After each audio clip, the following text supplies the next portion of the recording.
Okay. I might speak in Greek first, as the audience.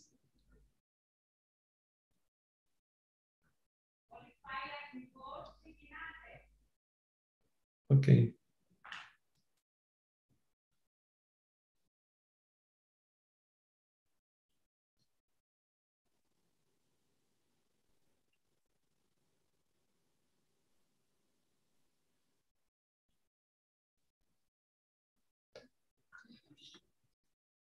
Καλησπέρα για ένα ακόμα απόγευμα για αυτούς που μας ακούνε ζωντανά, για ένα ακόμα μάθημα από ένα κορυφαίο επιστήμονα σε θέματα θρησκείας και υγείας. Σήμερα φιλοξενούμε μία ακαδημαϊκό ψυχίατρο από το Πανεπιστήμιο του Harvard, την δόκτορα Marta Herschkopf. Η Dr. Herschkopf ξεκίνησε από το Yale τις σπουδές της στην θεολογία και συνέχισε στο Πανεπιστήμιο της Οξφόρδης με ένα μάστερ στη θεολογία. Μετά έκανε την εκπαίδευσή της στο Harvard σαν γιατρός και την εκπαίδευσή της στο Πανεπιστήμιο του New York σαν resident της ψυχιατρικής.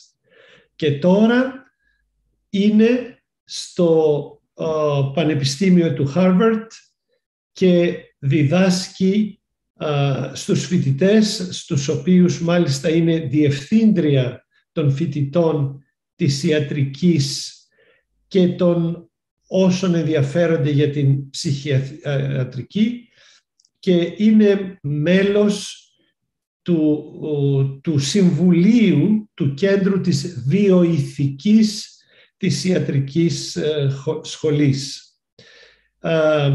Εκτός από τα ακαδημαϊκά της προφανή πλεονεκτήματα, διδάσκει, εκπαιδεύει, δημοσιεύει σε πάρα πολλά θέματα τα οποία έχουν να κάνουν με ηθικά προβλήματα και ηθικές σχέσεις θρησκείας, πνευματικότητας στα θέματα της υγείας. It's a great honor and privilege to have you, Dr. Herschkopf, with us. We are impressed with your academic career and what you offer to the medical students, psychiatry, and the rest of us through your lectures and publications. And we are anxious to listen to your today's presentation on perspectives from a Jewish physician. Thank you again so much. Thank you for having me. Let me just put my slides up here. Okay, so hopefully everyone can see my slides. Let me know if any problems. So my talk today is entitled Perspectives from a Jewish Physician. And I know that, you know, a lot of people here may not have as much familiarity with traditional Judaism. So I'm going to start out by giving a very brief and admittedly biased introduction to Judaism, focusing on the things that are themes that I'll be exploring later in the talk, talking a little bit more about my own sort of spiritual journey within Judaism and then how it applies to medicine, psychiatry, and bioethics for me, which are, you know, three of my main career focuses. So very briefly, so Judaism, and I'm going to butcher the Greek here, but I wanted to put a little bit of Greek in here. It comes from the Judaismus, hopefully I'm saying that right, and that translates to Judeanness. It comes from, you know, the time that the Greeks were in the land of Israel. There was this particular group called the Judeans. It was a religious ethnic group. And I'm putting that term in here because the thing to really understand about Judaism is that it is a monotheistic religion. It is a religion. It's actually one of the oldest monotheistic religions, possibly the oldest that is still practiced. It dates back thousands and thousands of years. And Judaism itself as a religion has changed a lot over the years. The way that Judaism was practiced in the time that the temple was standing is very different than the Judaism which is practiced today, which is called Rabbinic Judaism. And there's many offshoots of Judaism. Some people would consider Christianity and Islam offshoots of Judaism. There's other, people hear about Kabbalah, people would hear about Karaites. Those are offshoots of Judaism. And so Judaism as a religion has a lot of incarnations. But one thing that is also very, very important to Judaism is this ethnic identity. There are a lot of people who identify as Jewish, but they also think of themselves as atheistic or agnostic. God isn't actually all that important to their conception of Judaism, but rather the Jewish people, the Jewish nation, the history and cultural aspects of the identity are often as important, if not more important, than the religious and spiritual aspects. So Judaism we're sometimes called the people of the book, and books and book learning are very, very important. The foundation of Judaism is called the Torah. Torah literally means teaching, and Torah can be used to refer to a number of different things. So the Pentateuch, there are the 5 books of Moses: Genesis, Exodus, Leviticus, Numbers, Deuteronomy. These tell the story of the Jewish people from the creation of the world in the Garden of Eden up until Moses is about to bring them into the land of Israel, after the Exodus from Egypt. Now, the Hebrew Bible is in Hebrew called the Tanakh. It's an acronym for Torah, the 5 books of Moses, Nevi'im, the prophets, so Isaiah, Samuel, Kings are all part of the prophets, and then the writings, which include the Scroll of Esther, different later writings, and these cover the history of the Jewish people up until right around the exile after the destruction of the Second Temple in the year 70 of the Common Era. Just to note that the Hebrew Bible is different than the Old Testament. The Old Testament puts things in a different order and also includes some apocryphal books that the Hebrew Bible doesn't include. Also, from a Jewish perspective, it's not the Old Testament because there is no New Testament. It's just the Bible. Now, Torah also refers to the entire corpus of Jewish learning and teaching. And there's something called the written Torah, which is the Tanakh, and then the oral Torah, the Torah Sheba'al Peh, literally the Torah on your lips. And this is the oral tradition, which is very, very important, and actually was later recorded and codified in the Mishnah and Talmud in I think it was about like the 7th or 8th century of the Common Era. And I'll be talking a little bit more about the Talmud. So the Talmud. So Jews have a stereotype that we like to argue with each other. And, I think there's a lot of reasons why we have that. Part of it comes down to the Talmud. So the Mishnah and the Talmud are books of the oral tradition. They're books of Jewish law, but it's really a bunch of rabbis arguing with each other. So the way that, the Mishnah, you'll have a law, and then the Talmud is actually sort of a commentary on the Mishnah. And so the way the Talmud is written, it says things like, okay, so, Rabbi Hillel thinks that you need to light your Hanukkah candles going upwards rather than downwards. And then Shammai says, no, you light them downwards rather than upwards. And then Hillel says, well, here's one reason why my opinion is right. And then Shammai says, well, here's one reason why my opinion is right. And it goes back and forth like that. The Talmud also includes very interesting legendary stories that have nothing to do with the law, but help instill Jewish values and ethics.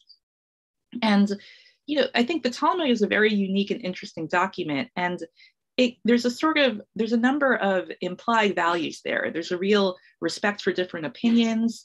There's a value for the process of coming to an answer, not just the answer itself. weighing the strengths of various arguments. In the Talmud, often you don't actually know how the argument ends. It's just the argument there, and then you have to rely on later commentaries to tell you, okay, but here's actually how the law is decided. And there's a real sort of tradition of commentaries and commentaries and commentaries. There's a bit of a hierarchy of the knowledge in that earlier opinions tend to hold more weight than later opinions. The later opinions are there to sort of figure out what the earlier opinions meant. And this actually has important implications for how we understand the law and practice. You kind of have to go by the earlier opinions, but when there's ambiguity about what they mean, that's where the later opinions can come in to try to resolve it. So Jewish practice, I keep contrasting Judaism a little bit with different types of Christianity, just because I assume that's what most people are familiar with. But faith and grace are not all that important in Judaism. Grace is not a thing. Faith is, one of many commandments, but not really the foundation. The foundation of Judaism is following the commandments and doing good in this world. It's, while there is a world to come in Judaism, it's really not well explained, well defined, or talked about in a active way. There's a real emphasis on how we live in this world and making the most of our time on earth. And halacha, it literally means the way to walk, but that refers to Jewish law. And I'll be referring to halacha a lot while in the course of this talk. Halacha is based on 613 mitzvot, or commandments in the Torah. People sometimes refer to mitzvot as good deeds, but that's not actually what they mean literally or figuratively. For traditional Jews, halacha is binding. They're obligations. They're things that you must do. They're literally commandments from God. The mitzvot apply only to the Jewish people.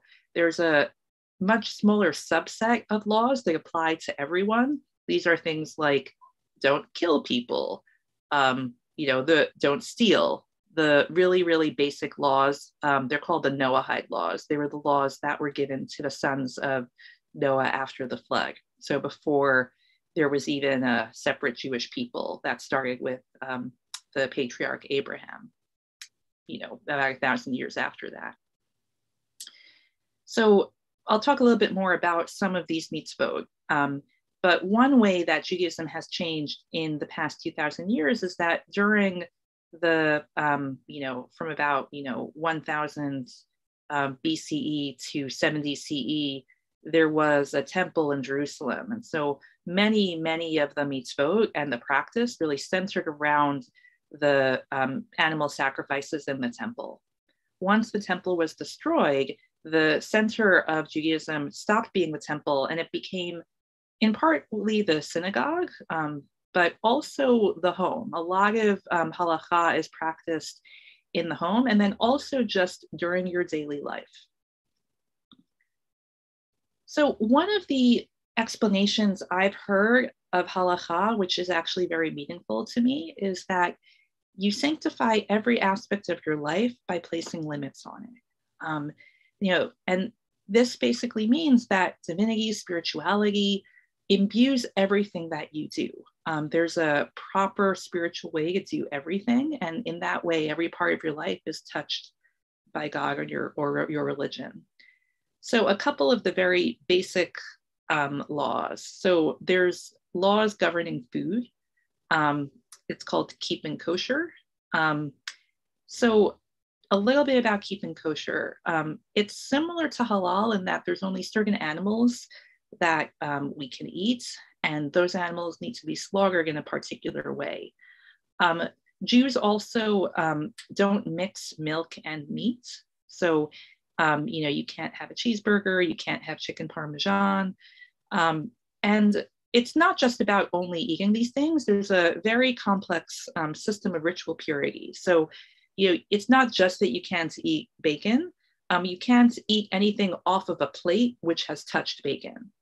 And you can't eat any meat off of a plate that has touched milk. So a kosher kitchen is a complex undertaking. You generally need to have at least 2 sets of dishes, 2 sets of pots, 2 sets of pans, 2 sets of cutting boards. You have to only use your sink for 1 type of dish at a time. And you have to be very careful about what kind of food you bring into your home. You can only bring food in that is certified kosher. So it really can limit, like you can't just order pizza and eat it off your dishes unless it's a kosher restaurant. In addition to the laws of keeping kosher, there's blessings that you say before eating, after eating. There's foods that you eat at certain times of the year. So that's the sanctification of food.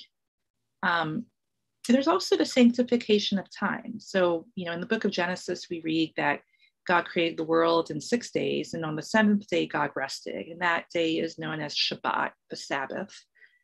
And so every week, Jews celebrate the Sabbath. We celebrate it on Saturday. And the traditional celebration of the Sabbath is a day of a lot of restrictions. So you're not supposed to work on the Sabbath, but for Jews, that's not just not going to your job. It's actually not doing anything that is that was associated with the building of there was a portable temple in the desert called the Mishkan, and anything that went into building that, you're not allowed to do. You're not allowed to kindle a flame. And that has been interpreted to mean you can't turn your lights off and on. You can't cook. You can't use your phone because you illuminate your phone to use it. You can't use your computer. You can't write. You can't spend money. And so you spend the week, and particularly Friday, preparing for Shabbat. You have to cook all your food ahead of time. You have to, turn the lights in your bedroom off and the lights in your living room on, or set some timers. You have to sort of leave a hot plate on your stove to warm up your food. There's a whole bunch of preparation that goes into it. But then once it's Shabbat, it's actually something really amazing, because you are not, you've kind of stopped preparing for everything and you're just living there in the moment. There's generally a communal meal Friday night. There's synagogue, usually Friday night and or Saturday morning. After synagogue, people will often have lunch, people will go on walks, people will take naps, people will read. It's a real day of rest and relaxation, but also separating yourself and living in the moment. It's something very special. There's a number of Jewish holidays. The Jewish holidays really center around the history of the Jewish people, particularly in the Hebrew Bible. So there's holidays celebrating the Exodus from Egypt, the receiving of the Torah on Mount Sinai, 50 days after the Exodus from Egypt. That is the holiday of Shavuot, which is coming up this weekend. There's other holidays that are delineated in the Hebrew Bible, the birthday of the world, the Day of Atonement, etc.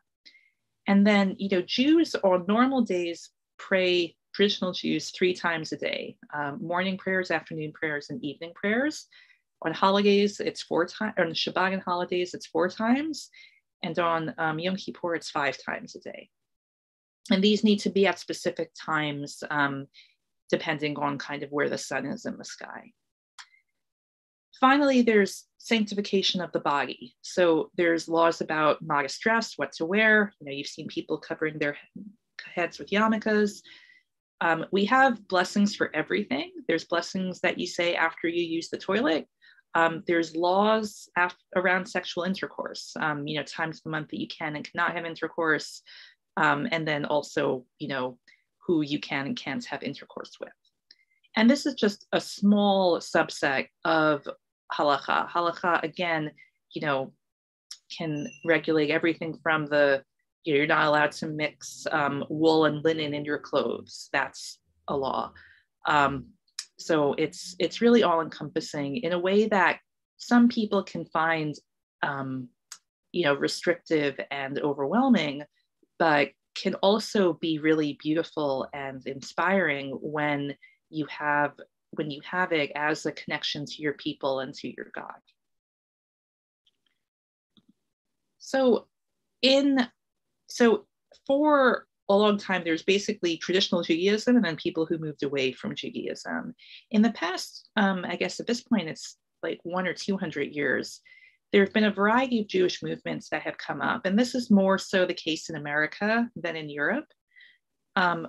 Orthodox Judaism is sort of the more traditional Judaism. Even within Orthodox Judaism, there's a real diversity. On the most conservative side is Haredi Judaism. It's sometimes known as ultra-Orthodox Judaism, although that term, people who are Haredi don't really like that term.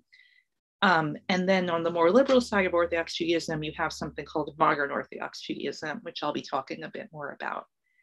And Orthodox Judaism is defined by a real strict adherence to halakha. They see halakha as obligations that derive from God. Another word for God is Hashem, which literally just means the name. The divine name is so divine that we can't actually say it out loud, so we use placeholders. Haredi Judaism sees Judaism as the truth and does not want to mix with the secular world. And so there's a real isolationism. Haredi communities really close themselves off from the rest of the world. You know, they'll often only speak Yiddish. They'll read Hebrew, but there's a real concern that if you mix too much with the secular world, it will take you away from Judaism. Whereas modern Orthodoxy is much more about being in the world while also living a halachic life of Jewish practice. Now, I'm going to skip to Reform Judaism because that actually happens first. There was a movement at the ends of the 19th, beginning of the early 20th century, the idea that it wasn't, there was a lot of inspiration from the Enlightenment, realizing that there's more going on in the world, there's more going on in philosophy. And a lot of Jews began to sort of move away from Judaism towards the secular world. And whereas, Orthodox Judaism and Haredi Judaism, the response was, no, leave there, come back here.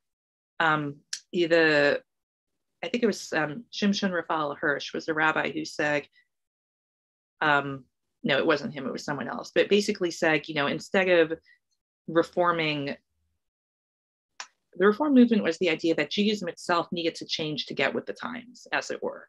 That in order for Judaism to stay relevant, in order for Judaism to be relevant and important in the lives of the Jewish people, the religion itself needed to change. And so Reform Judaism, amongst the movements, is the most liberal.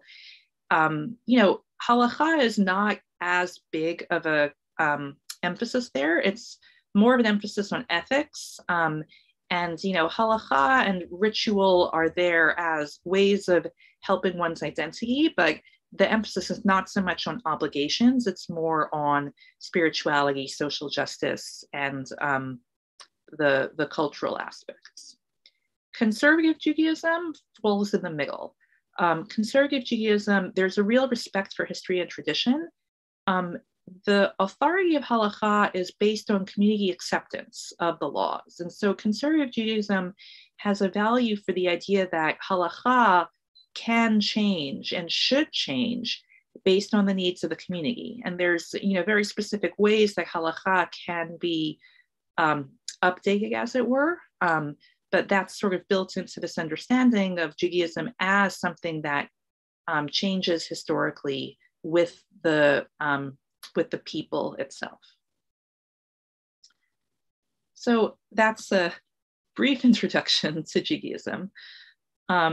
So my story. So I was raised in modern Orthodox Judaism. Modern Orthodox Judaism, as I mentioned, there's this concept called Torah u'mad'a. It literally means Torah and science, but there's a value for both Jewish knowledge and secular knowledge.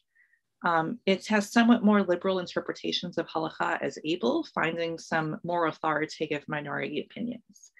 And I'm going to go a little bit quickly through the next few slides, just because I've talked a lot about Orthodox Judaism and I want to get to other things. But so just to give you an idea, so I went to the same, I went to a school called Ramaz. It's a modern Orthodox Jewish school. It runs from nursery through 12th grade. I was there from kindergarten onwards. And so our days were relatively long. By high school, we were there from 8 in the morning to 4:45 in the afternoon, although we got out early on Fridays for Shabbat. We started out with 30 to 60 minutes of morning prayers. We had afternoon prayers.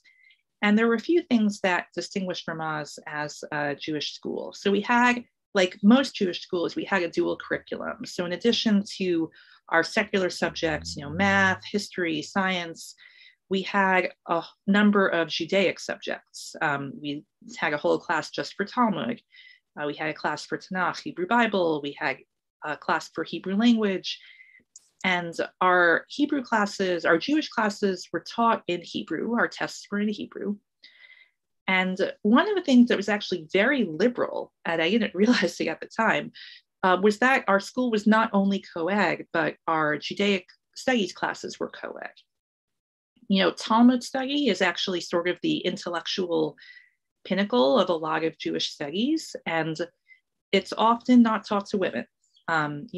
Orthodox Judaism, there is a real division between men and women. In prayers, men and women sit in separate sections. The prayers are led by men.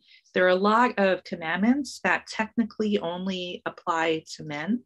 And so therefore, men need to take the lead in doing them.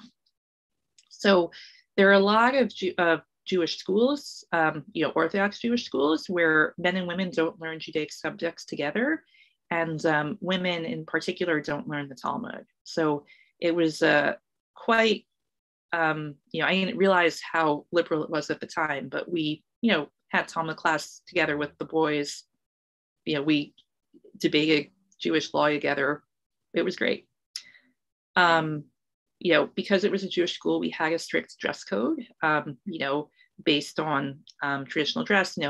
Women needed to wear skirts. We needed to have our skirts cover our knees, cover our shoulders. Men needed to wear yarmulkes. They needed to wear prayer fringes. They also needed to wear collared shirts and ties because, it was a fancy school in New York City. And there were, various, clubs and activities that focused on, Jewish values. Tzedakah is charity. Chesed is acts of love and kindness. And so it was just built into the fabric of the school, just Judaism was part of the identity and the culture. Just to, besides high school, I did have sort of other exposures, not just in modern Orthodoxy. I actually went to a conservative Jewish summer camp. It was the camp that my mother had gone to, and I went there for one summer because I wanted to see what her camp was like. And then the way that summer camp usually works is you go and you're like, oh my God, I want to go back next year. So I went back for a couple of years. On the other side of things, I actually lived with a Hasidic family in Nice for a French immersion program. I also did a number of non-Jewish summer programs in high school. And it was interesting, one of these, I took some college courses in New York City. It was my first time learning about other religions, not from a Jewish lens, which I found really, really interesting. The other thing that started to happen as I started to do non-Jewish activities was that there started to actually be a conflict between my Jewish practice and other things I wanted to do because the programs weren't built around my halachic needs. And so, keeping kosher, it wasn't that big of a deal for me. But the area that I started to have conflicts around was that there were activities scheduled for Shabbat that I couldn't do. And obviously this was disappointing. I remember once though, a counselor gave me a lot of grief. He was saying, this is it was a once in a lifetime experience. And how can you let this, how can you let your religion get in the way of this amazing experience?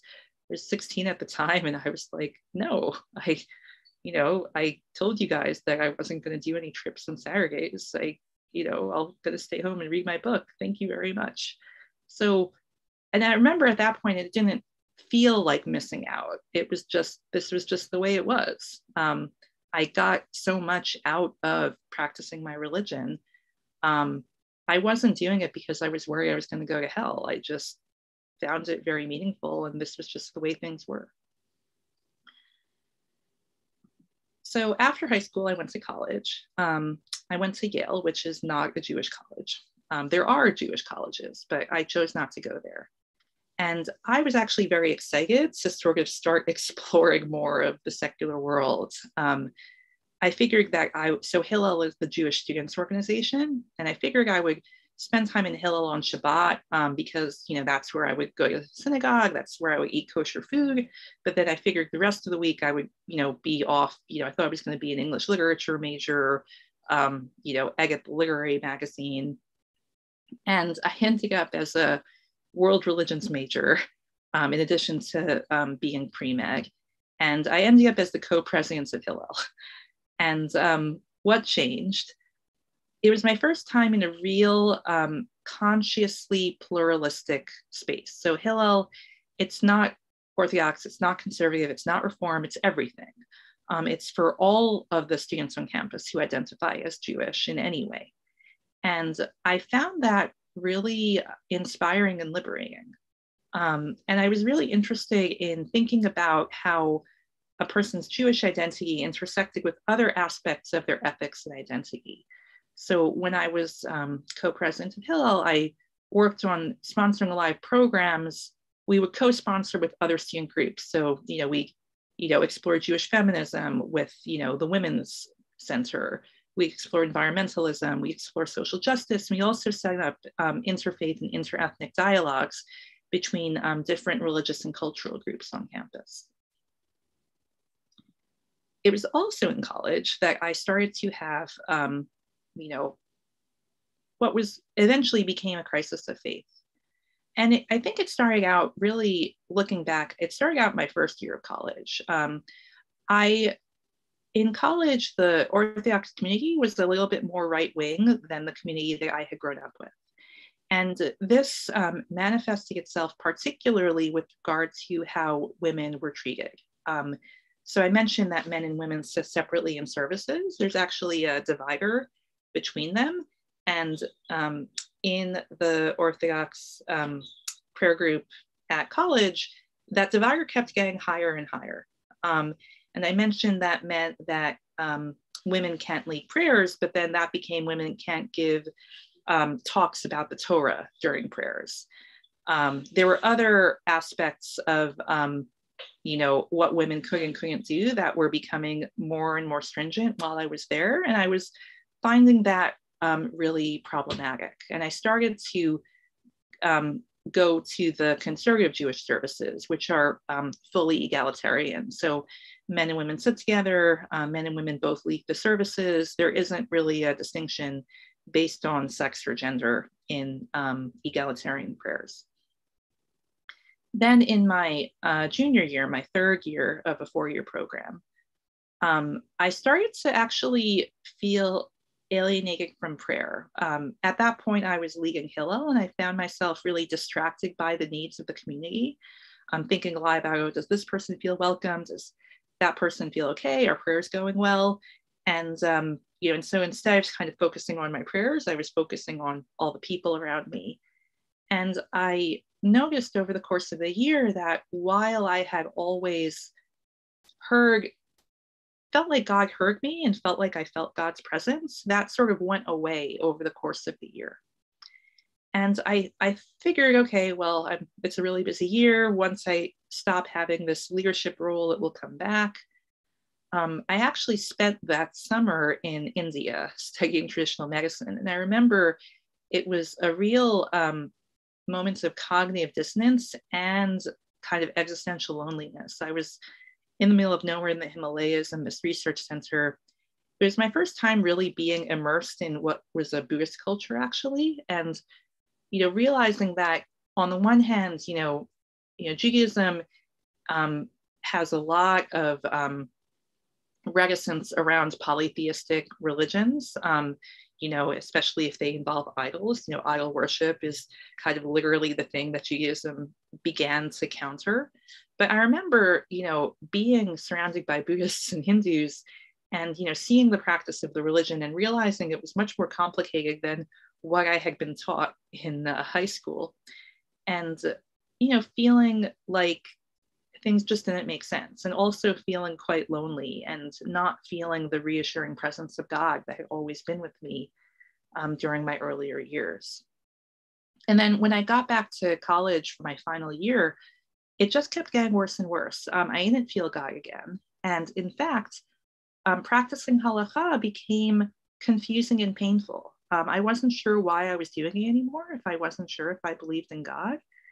And moreover, halakha is about reminding yourself of the presence of the divine in your life. And if you're not feeling the divine presence, it mostly just kept reminding me of how I used to feel and how I didn't feel anymore. And so it became very, very painful. And so when I graduated college, I stopped keeping all the Jewish laws. Ironically, I was actually about to go study theology at Oxford. So, I was still studying religion, but I stopped practicing. I ate bacon for the first time. It was fine. But, I stopped keeping Shabbat. It was a very interesting experience to do all those things for the first time. And, over the year I spent, studying theology, I won't go into this too much because I see we're running short on time, but I basically realized that in order to believe in God again, I would need to sort of intellectually change how I thought about God, rather than just a kind of figurehead in the sky that looks down and meddles in people's lives. I defined God in a much more abstract way for me. I also made a commitment to myself to be part of movements of Judaism that showed respect for outsiders, outsiders, gender and sexual minorities, outsiders, non-Jews, but realized that, Orthodox Judaism just probably wasn't going to be a good fit for me going forward. And so I started to slowly keep aspects of halakha again, but I was about to start medical school, and I remember worrying that the whole idea of the sanctification of time, I felt like time just wasn't something that was in my control in medical training. I ended up starting out by keeping kosher because it was a way to kind of sanctify something that fills your days. You're kind of eating you're eating a lot, not all the time necessarily, but it was a way for me to kind of bring that back into my life, but in a manageable way. And then I think my identity has, kept evolving. My husband is a Reformed Jew, so that also has had an impact on how I live and practice my Judaism. And, we keep kind of learning from each other and growing together. So Judaism and medicine. People always say, people in America, there's, I think, a problem in that sometimes religious doctrines are cited to not teach people science. That's not as much of an issue in modern Orthodox and other forms of Judaism. There's real compartmentalization. You've got, in my school, we had our religious subjects and we had our science, and they were separate from each other. Like I said, Judaism, you're not justified by faith. So what you believe about science is not necessarily as fraught as if you are justified by faith. Although I understand that justification by faith is more about, belief in Christ and not so much, every little thing. Tikkun Olam, repairing the world. Like I said, Judaism is a real focus on bringing goodness into the world here and now. And Tikkun Olam, it doesn't just need to be in a Jewish context. Any form of doing good in the world is a way of serving and sanctifying God. And so a lot of Jews become doctors because it's a way to bring good to the world. A lot of people go into medicine to help people, and helping people is a Jewish value. According to Judaism, humans are created in the image of God. What that means is kind of complicated, but there's a real appreciation for the complexity and divinity and holiness of the human body. Like I said, we have all of these laws governing our bodies. And so I think that there's a nice kind of match between, healing the body, sanctifying the body, and an appreciation for what the human body can do. Judaism has a strong intellectual tradition, and I'd be remiss to talk about Judaism and medicine if I didn't talk about the scholar Moses Maimonides, also known as Rambam. He lived in the 12th and 13th centuries in Spain, Morocco, and Egypt. And he was not only a gifted physician who actually, I think, served I think was like the king of Egypt at the time, but also wrote books and books and books on Jewish law and Jewish ethics. And it's one of the most famous, if not the most famous, Jewish scholar of his time. So Judaism and psychiatry. I ended up, a lot of Jews become psychiatrists, although most of the Jewish psychiatrists are culturally Jewish and not religiously Jewish.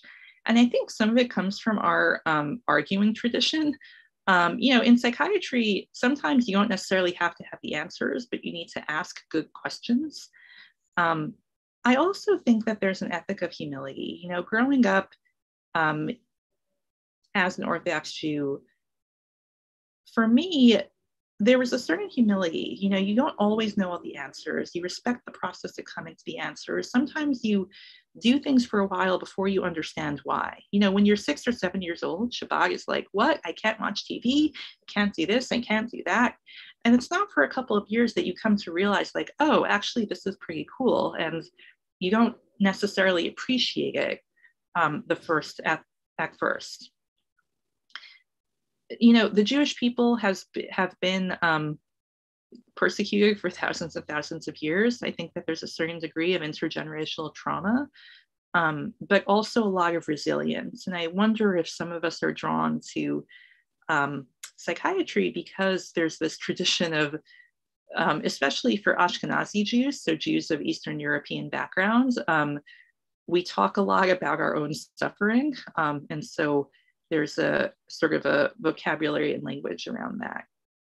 And then I'm going to just do this very quickly. So I also study bioethics, and, bioethics, as a field is constantly evolving. It's very interesting. And what does my Jewish identity bring to my study of bioethics? I think that religion generally, but for me, Judaism, there's a real respect and appreciation for the sanctity of life. I think that some secular humanist bioethics, there's a real focus on utilitarianism, but also I think more on quality of life, whereas I think religion often has more of a sanctity for life itself, which can be problematic and has been problematic in a lot of ways.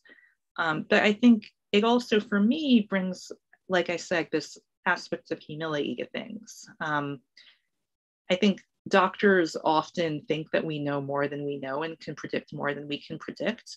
And I think that there's a place in bioethics, whether or not it's from a religious stance, saying, well, but do we know? The religious way of saying that is, it's in God's hands, God knows. But a more secular formulation of that is, well, but do we know? And how sure are we? And what if we're not that sure? Jews are a religious minority. And so we don't generally put our ethics on other people. There are certain things that Judaism teaches about abortion, end of life care, but I'm already over the time and I want to leave time for questions. So I'm going to end my presentation there. Thank you guys so much. I'll stop sharing my screen and opening up for questions.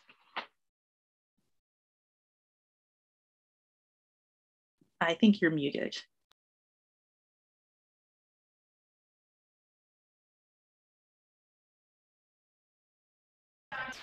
Yeah, I repeat, I'm sorry.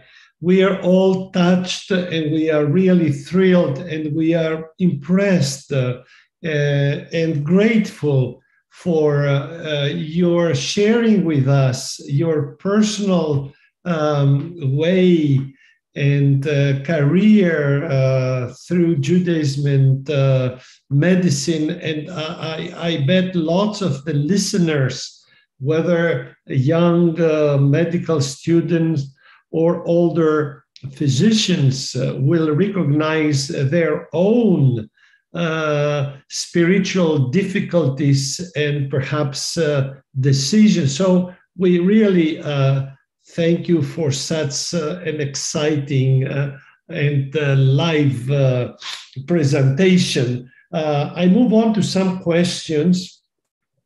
So, are there things that we should know with regard to caring for Jewish patients? Are there aspects of halakha, Jewish law, that would affect whether a Jewish patient would accept certain treatments?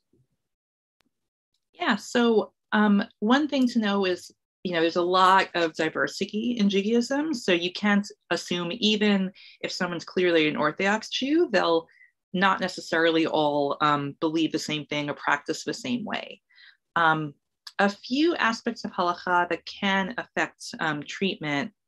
And the other thing to keep in mind, though, is that there's sort of what the law is and then how it's interpreted. And a lot of people might, frankly, misinterpret the law. And if you're having trouble getting through to someone, you can actually sometimes say, what if we talked to your rabbi? Because their rabbi might be able to often give a more lenient interpretation than the patient themselves. But ways that it can affect things, you should know that in Judaism, like I said, there's a real sanctity for life. And so there's an emphasis on life, on saving life. And generally speaking, almost any law can be violated if it's to save someone's life.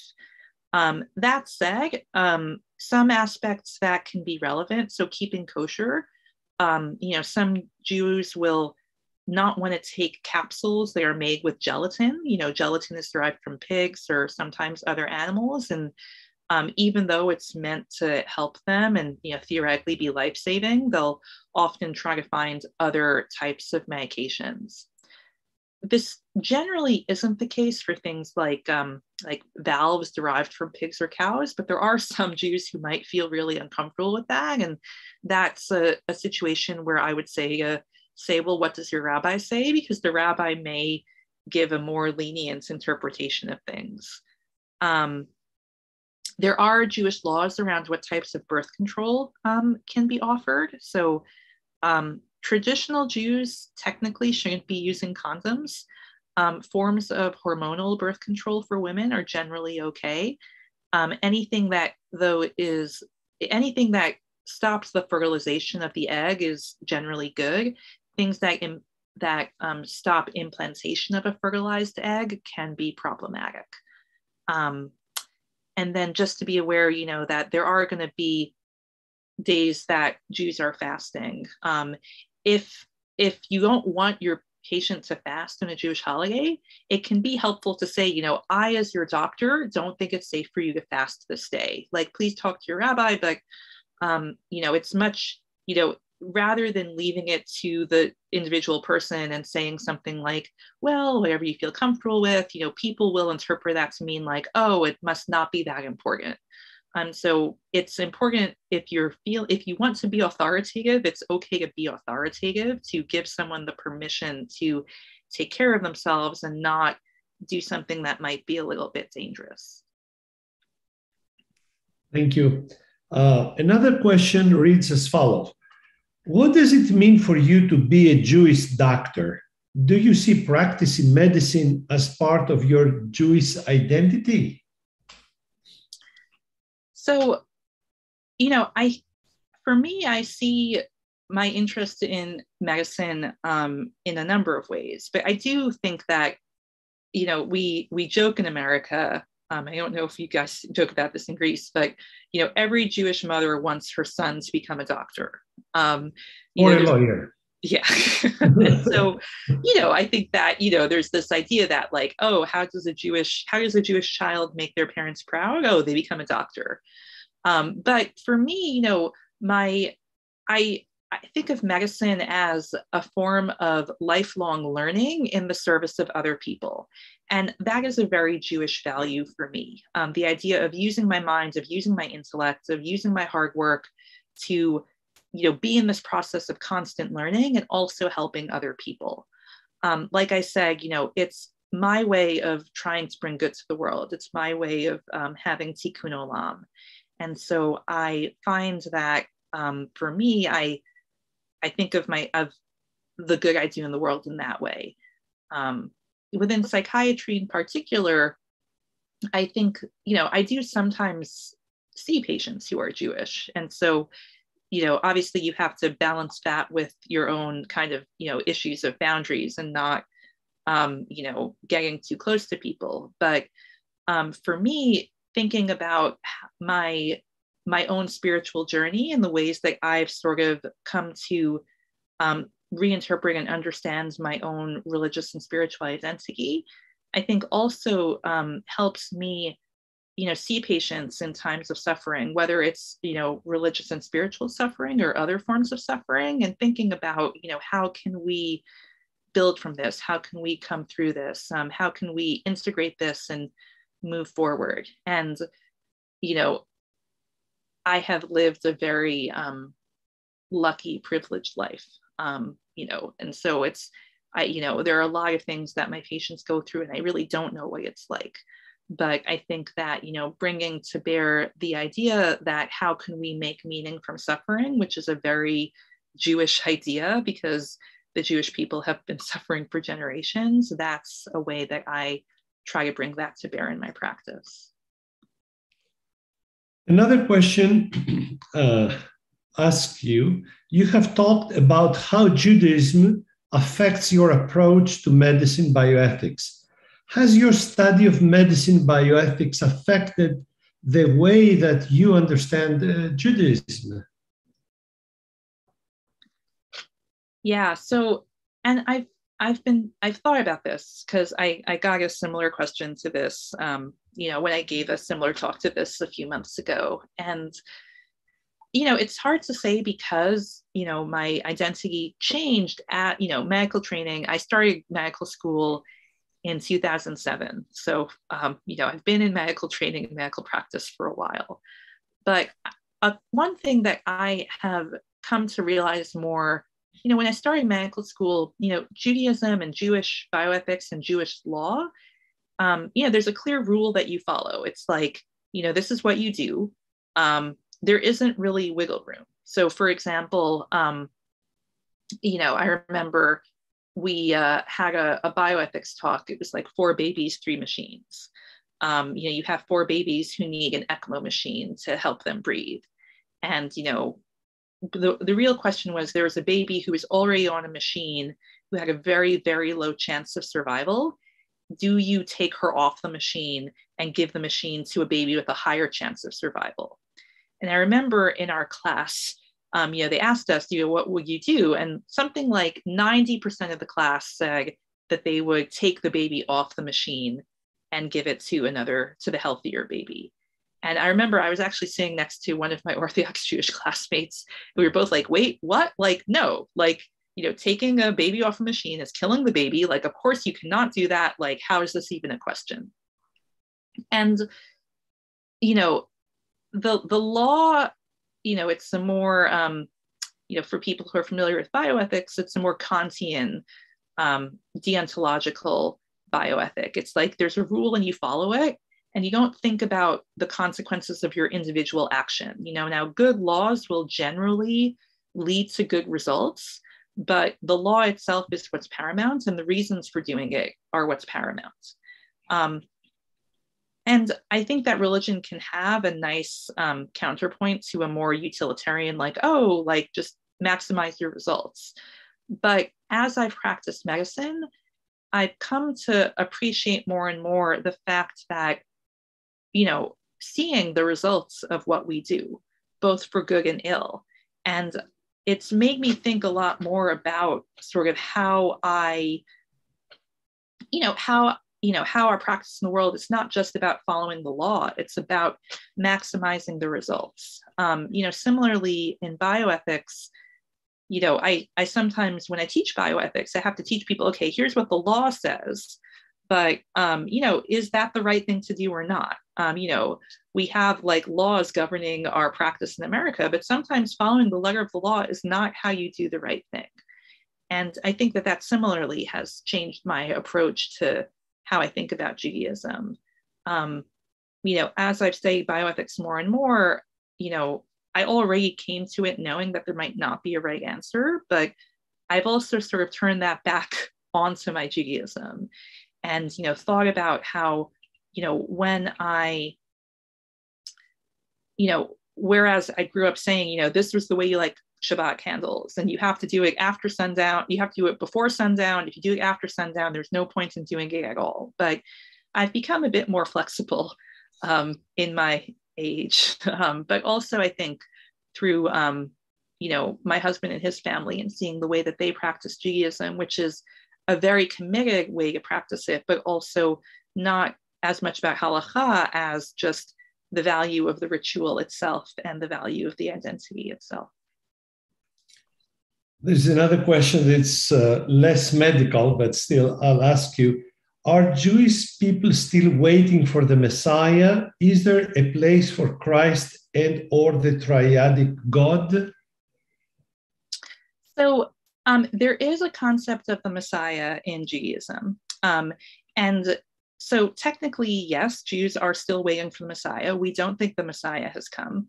And you'll know when the Messiah comes because the entire world will be completely different. Like basically after the Messiah comes, there will be heaven on earth. Now, different movements of Judaism will or will not emphasize the coming of the Messiah.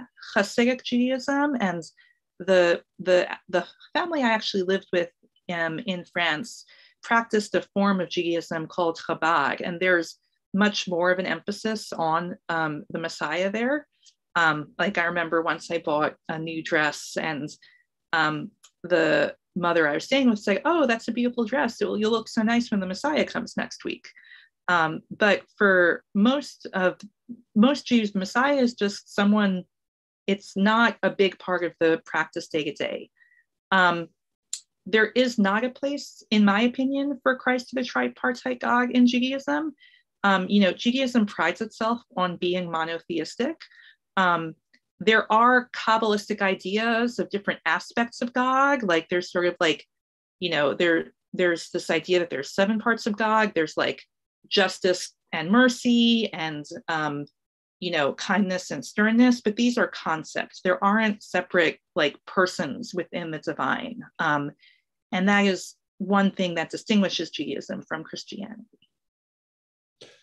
Another also religious in Christianity, both Catholic and Orthodox, women are not by and large part of the clergy. Are there women rabbi in Judaism? So there are women rabbis in Reform Judaism and Conservative Judaism. In Orthodox Judaism, there are some women where they're actually called, they've given them a separate title. Sometimes they're called Rabbah, sometimes they're called Harek, but it's still pretty fringe within Orthodox Judaism, but it's completely accepted in Conservative and Reform Judaism. Well, Dr. Herschkopf, indeed, we are very, very happy, and we feel like we have to go back and study more and learn more on Judaism. In fact, you can offer us a title of a book that you think it's for people that are not really have been educated in Judaism. What would be a book that would be of help, perhaps combining Judaism and medicine? Is there a book perhaps written by you or someone else? I have not written the book on this. I can't think, there's actually, I can't think of anything off the top of my head, but learning about Maimonides is always interesting. There's a nice graphic novel called The History of the Jews. I think it's by Stan Lee, or I could be wrong about that, but it doesn't actually, and that tells the history of Jewish people, which is also the history of the Jewish religion. And it's cartoons, so it's very readable. But I will think on that and get back to you. Yeah, so I take that as a promise that we're going to have you also next year, perhaps either through internet or perhaps live in Greece, that you should know that we'll always welcome you and your husband and your child. Thank you again so much. Thank you. Have a nice day. Thank you. Bye-bye. Bye.